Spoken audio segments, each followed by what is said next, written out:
In today's video, I'm going to teach you how to flag expiring inventory with Excel conditional formatting. Let's jump right in.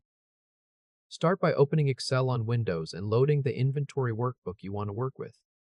Once your data is visible on the screen, you're ready to begin selecting the range your formatting rules will cover. Click on cell A2, which is the first product name in your list. Now hold down the Shift key and click on cell D9, which is the last expiry date in your data. This selects every data row, which is important because it allows the rules to color the entire row, not just the date cell on its own. With the range selected, head up to the Home tab on the ribbon. In the Styles group, click Conditional Formatting. From the drop-down that appears, click New Rule. A dialog will open. At the bottom of the rule type list, click the option that says Use a formula to determine which cells to format. Now we'll add the first rule, which flags items that are already expired in red. In the formula box under the heading that says Format Values where this formula is true, type the expired date formula shown on the screen. Feel free to pause the video and copy it carefully, and adjust the cell references so they match your own file. Once the formula is in place, click the Format button on the right side of the dialog. In the Format Cells dialog that opens, click the Fill tab at the top. Pick a light red swatch from the color grid. Click OK to close the Format Cells dialog, and click OK again to close the New Formatting Rule dialog.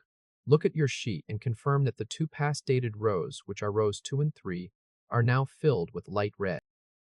A quick note here. The $sign in front of the column letter D locks the column reference, so the rule always reads the expiry date column for every row it's applied to, while the row number slides down through the range as Excel evaluates each row. Next, we'll add the second rule, which flags items expiring within the next 30 days in yellow. If your selection was lost, reselect the range by clicking A2, holding Shift, and clicking D9. Back on the Home tab, click Conditional Formatting, and then click New Rule once more. In the dialog, click Use a formula to determine which cells to format.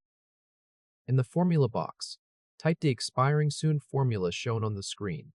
Pause if you need to and copy it carefully. Then adjust the cell references so they match your own file layout. Click the Format button.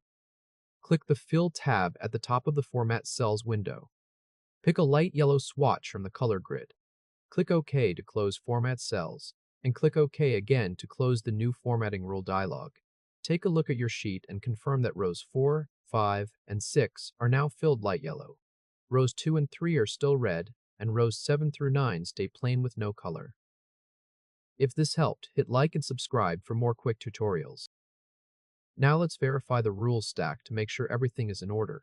On the Home tab, click Conditional Formatting, and then click Manage Rules. At the top of the Manage Rules dialog, you'll see a drop-down labeled Show Formatting Rules for. Click that drop-down and select This Worksheet. Confirm that both of your rules are listed and that each one shows the range equals $A $2, $D $9, or whatever matching range you used, under the Applies to column. Click OK to close the dialog. Your inventory sheet now flags itself automatically. Past dated rows show up in red, rows expiring within the next 30 days show up in yellow, and safe dated rows remain uncolored. Each time you open the workbook, the Today function refreshes, and the colors update to match the current date, so there's no manual recheck needed. Thanks for watching, and I'll see you in the next one.